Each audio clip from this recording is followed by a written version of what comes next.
My name is Caleb, and for 3 seasons, I have been the sole occupant of Tower 4. It's a 60-foot needle of galvanized steel and weathered cedar, bolted into a ridge that overlooks a geographical anomaly in the Cascades known as the Draw. To the Forest Service, I'm a fire lookout, a pair of eyes meant to spot the first thin, gray ribbon of smoke that signals a disaster. But the Draw doesn't produce smoke, it produces silence. The Draw is a deep, bowl-shaped valley where the mountains curve inward, creating a natural acoustic trap. Sound doesn't just travel here, it settles. It pulls at the bottom of the basin like a heavy fog. On a clear day, I can hear a hiker's boots snapping a dry twig 3 miles away just as clearly as if they were standing on the landing outside my trap door. But the Draw does more than just amplify, it distorts. It echoes back sounds that haven't happened yet, or sounds that happened decades ago, caught in a loop of granite and pine. When I took the contract, the man I replaced, a veteran named Miller, didn't offer a handshake or good luck. He was halfway down the ladder before I'd even dropped my pack. He left a laminated safety manual on the center map table, weighted down by a heavy brass compass. On the back of the manual, written in a black permanent marker that had begun to fade into a sickly purple, was a single instruction. If the wind stops, do not use the binoculars. Check the thermometer instead. I spent my first 2 seasons treating that note as a relic of isolation-induced cabin fever. Loneliness does strange things to a man's logic. You start to find patterns in the bark of trees. You start to think the wind is whispering your name. I figured Miller had just been up here for too long. But then I started finding the scours. It began during my 2nd year. I'd be hiking the perimeter of the ridge during my off hours, and I'd stumble upon a patch of forest that felt wrong. The trees in these patches, Douglas firs and ancient hemlocks, weren't dead, but they had been modified. From the root flare-up to exactly 6 feet, the bark had been completely stripped away. There were no teeth marks, no claw gashes, no evidence of a buck rubbing its antlers. The wood underneath was white, bone dry, and polished to a finish so smooth it felt like glass. It looked as if an industrial sander had spent a week on a single trunk. The local wildlife stayed away from the scours. No birds nested in those trees. No squirrels chattered in the branches. There was just a static, sterile emptiness that seemed to radiate from the polished wood. The central conflict of Tower 4 isn't the threat of fire. It's the threat of stasis. Something in the Draw is trying to clean the world. It's a force that views life, with its noise, dirt, and its heat, as a blemish on the landscape. And last July, it decided to clean the tower. It was 2:14 a.m. The humidity was a suffocating 90%, and the temperature was a stagnant 82 degrees. I was sitting on the edge of my cot, the air so still it felt like I was submerged in warm water. Usually, the pines below hiss like a distant ocean, a constant white noise that helps you sleep. But the wind vanished, not a needle moved. The silence was so absolute that I could hear the rhythmic thump of my own heart and the mechanical ticking of the wall clock, which suddenly sounded like a sledgehammer hitting an anvil. Then, the sound started. It was the screech of a heavy steel filing cabinet being dragged across a gravel road. It was sharp, metallic, and close. It was coming from the clearing directly beneath the tower. My mind raced, trying to find a grounded explanation. There are no roads within 10 miles of Tower 4. There's no gravel. The forest floor is a soft, thick carpet of damp pine needles and moss. I stood up, my hand instinctively reaching for the heavy binoculars on the peg by the window. I needed to see the source. I needed to see what kind of machine could produce that sound in the middle of a wilderness area. My fingers brushed the leather strap. I stopped. I remembered Miller's note. I turned my flashlight toward the wall thermometer, 82 degrees. As I watched, the needle began to swing. It didn't drift. It plunged with a mechanical violence. 70, 60, 45. The screeching stopped at the base of the tower. I felt a dull, heavy thud against one of the steel supports. a vibration that traveled up the frame and shook the floorboards beneath my boots. Then, the tower began to hum. It wasn't a sound, it was a frequency. A low, bowel-shaking thrum that made the glass in the windows vibrate in their frames. My coffee cup on the map table began to dance, the liquid forming perfect geometric concentric circles. 20. In the middle of a July heatwave, the windows of the lookout began to frost over. I watched the ice bloom across the glass in frantic, jagged patterns, sealing me inside a box of white crystal. The heat was being harvested. It was being pulled out of the room, leaving behind a sterile, crystalline vacuum. Then came the movement. Something was climbing the tower. It wasn't the sound of boots on the metal rungs. It sounded wet, like a massive, dense muscle being dragged over the steel. It was heavy. I could feel the entire 60-foot structure tilt slightly under the weight of it, the wooden joints of the cabin groaning in protest.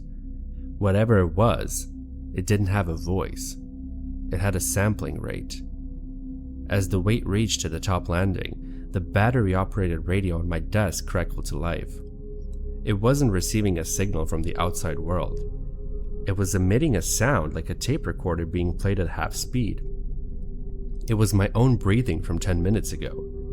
Then, it played the sound of me opening a can of soda from 3 hours ago. Against the frosted glass, I could see a shadow. It was massive and amorphous. It wasn't a man. It was a density that seemed to absorb the light of my flashlight, a shape that blocked out the stars. It pressed against the glass, and for a second, the frost cleared in the shape of a hand. But it was a hand with too many joints, the skin translucent, gray like a deep-sea fish. I focused on the thermometer. 0 degrees. The vibration reached a pitch so high it was a physical pain in my skull. And then, as if a switch had been flipped, the pressure vanished. The weight left the tower in a single silent leap. The needle on the thermometer climbed back up to 82 as the ambient heat of the desert night rushed back into the vacuum. The frost melted into long, weeping streaks of water. When the sun finally broke the ridge, I climbed down the ladder with trembling limbs. The clearing was empty. No cabinet. No tracks. But the 4 steel legs of the tower were gleaming. The rust, the lichen, and the grime of 30 winters had been erased, leaving a surface so unnaturally smooth it felt slick to the touch. Even under the strengthening July sun, the metal was dangerously cold, the kind of deep, biting chill that seizes the moisture in your skin instantly. I looked at the ground. The pine needles were undisturbed, but there was a distinct circular indentation on the earth where the thud had occurred. I knelt down to examine it. The dirt wasn't just packed down, it had been flash frozen into a plate of permafrost. I chipped at it with my pocket knife and it flaked away like shale. It was 9 a.m. and the ambient temperature was already hitting 85 degrees, yet this patch of earth refused to melt. The scours on the trees finally made sense. The creature wasn't rubbing against them, it was feeding on them. It would wrap its mass around the trunks, sucking the thermal energy out of the sap until the moisture expanded and shattered the bark from the inside out, leaving the heartwood exposed, white and polished. It was a scavenger of entropy, and I was the biggest heat source for 40 miles. I spent the next 3 days in a state of high alert paralysis. I moved my cot to the center of the tower, as far from the windows as possible. I kept the industrial propane heater running at full blast, even as the midday heat inside the cabin became almost unbearable. I needed a buffer. I needed to make myself expensive for the creature to consume. I stayed awake by drinking bitter black coffee and watching the digital thermometer I had taped to my forearm. The drawer remained silent. The birds had vanished. Even the insects, which usually buzzed incessantly in the summer heat, had gone quiet. The valley was holding its breath. On the 4th night, the wind died at exactly 1:12 a.m. It wasn't a gradual fading of the breeze. It was a curtain falling. One moment, the pines were hissing. The next, the air was a pressurized void. I looked at the display on my wrist. 88. 74, 50, 35. The needle on the wall thermometer was spinning towards 0 with a mechanical violence. It was moving faster this time, as if it had learned the layout of the tower. I didn't hear the screeching on the gravel. This time, it started with the floorboards. The cedar planks beneath my cot began to groan and pop as the moisture in the timber turned to ice. Small diamond-like shards of frost began to rain down from the ceiling as the very air in the room crystallized. I didn't reach for the binoculars. I reached for the flare gun and a 5-gallon jerry can of white spirits I'd haul up from the maintenance shed. Suddenly, a sound. It was heavy, rhythmic, and wet. It was on the stairs. The entire 60-foot tower shivered under the mass of the thing. I could hear the steel rungs contracting, a series of sharp, rifle-shot pings that echoed through the structure. It was pulling the heat on the metal itself, making the steel brittle and loud. I backed into the corner, the propane heater roaring beside me, a small orange sun in the middle of a dying world. The windows frosted over in seconds, but the frost didn't stay white. It turned purple. Then, the shadow appeared against the glass once again. It was massive, a wide hulking density that lacked any recognizable silhouette. It looked like a mound of wet, translucent muscle, pulsing with a faint bioluminescent vein of cold blue light. It didn't have a face, but it had a vent, a dark circular opening that pressed against the window pane. The frost on the glass vanished instantly, but it didn't melt. It was sucked into the creature's vent. I saw its skin. It was covered in millions of tiny, hair-like cilia that were vibrating at a frequency so high it was almost invisible. That was the hum. It was literally vibrating the heat out of the atoms it touched, harvesting the kinetic energy of the universe and leaving behind a wake of absolute zero. The creature slammed against the door. The cedar splintered, not into shards, but into fine white dust. The wood was so cold it had lost its structural integrity. It simply disintegrated. I didn't wait for it to cross the threshold. I kicked the jerry can of white spirits toward the doorway, the liquid sloshing out across the freezing floor, and I fired the flare gun directly into the pool. The explosion of heat was a physical wall. The white spirits ignited in a roar of orange flame, filling the cabin with searing, oily smoke. For a second, the two extremes met, the absolute zero of the predator and the chemical fury of the fire. The creature let out a sound that I will feel in my marrow for the rest of my life. It wasn't a scream. It was the sound of a glacier cracking, a deep tectonic boom that shook the ridge. The orange flames near the creature didn't flicker. They froze into static, flickering tongues of solid light before shattering into sparks. But the sheer volume of heat was too much for it. It was built to harvest the steady, predictable flow of energy, not to survive a chemical eruption in a confined box. The blue veins in its skin turned a dull, muddy brown. It leaped. The weight left the tower so suddenly the structure snapped back like a bowstring. I was thrown against the map table as the tower swayed violently in the vacuum.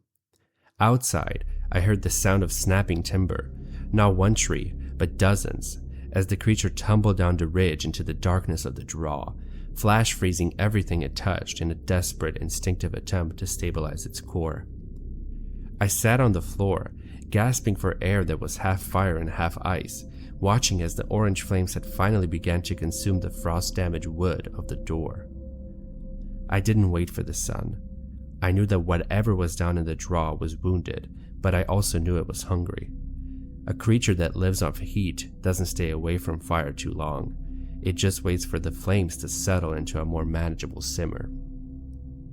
I grabbed my emergency pack, my boots crunching over the frost-shattered remains of my doorway. I didn't use the stairs. I couldn't trust the metal rungs after they'd been subjected to that level of thermal shock. I used the emergency rope drop, sliding down with a gloved grip that smoked as the friction met the ice-coated rope. The metal of the tower legs was still so cold it tore patches of skin from my forearms through my heavy jacket as I brushed against them. The clearing was a graveyard of white. Every blade of grass, every fern, and every sapling within 50 feet of Tower 4 was a crystalline statue. In the beam of my flashlight, the forest looked like it had been carved from diamond. I ran toward my truck, the engine block heater having been my only grace. It groaned, the oil thick as molasses, but it turned over. As I drove down the fire road, I looked in the rearview mirror. The tower was a dark silhouette against the stars, but a faint orange glow was still pulsing in the cabin. And below it, in the draw, I saw a trail of white. It was a highway of scours, a direct path of frozen, barkless trees leading straight down into the deepest, blackest part of the basin. The creature had retreated to the sinkhole, drawing its freezing mass through the undergrowth. I didn't stop until I reached the ranger station at the highway, 40 miles away. I didn't report a monster. I reported a catastrophic propane explosion and a structural fire. I told them the tower was a total loss, that the metal had undergone extreme thermal fatigue and was prone to collapse. I didn't mention the cold. I didn't mention the blue veins. They sent a decommissioning team up a week later. Henderson, the search and rescue coordinator, called me from his satellite phone while standing at the base of the ruins. "Caleb, what the hell happened up here?" His voice was thin, distorted by static. "The lab guys are looking at the steel legs. They're saying the molecular structure of the metal has been realigned, like it was hit with liquid nitrogen and then hit with a sledgehammer. And the trees, Caleb, there's a trail of polished hemlocks leading 3 miles into the basin. They look like they were sandblasted by a blizzard that only hit the trunks." "I told you," I said, my voice flat. "The propane ignited. It was an accident." "We found your binoculars, Caleb," Henderson said, his voice dropping an octave. "They were at the base of the tower.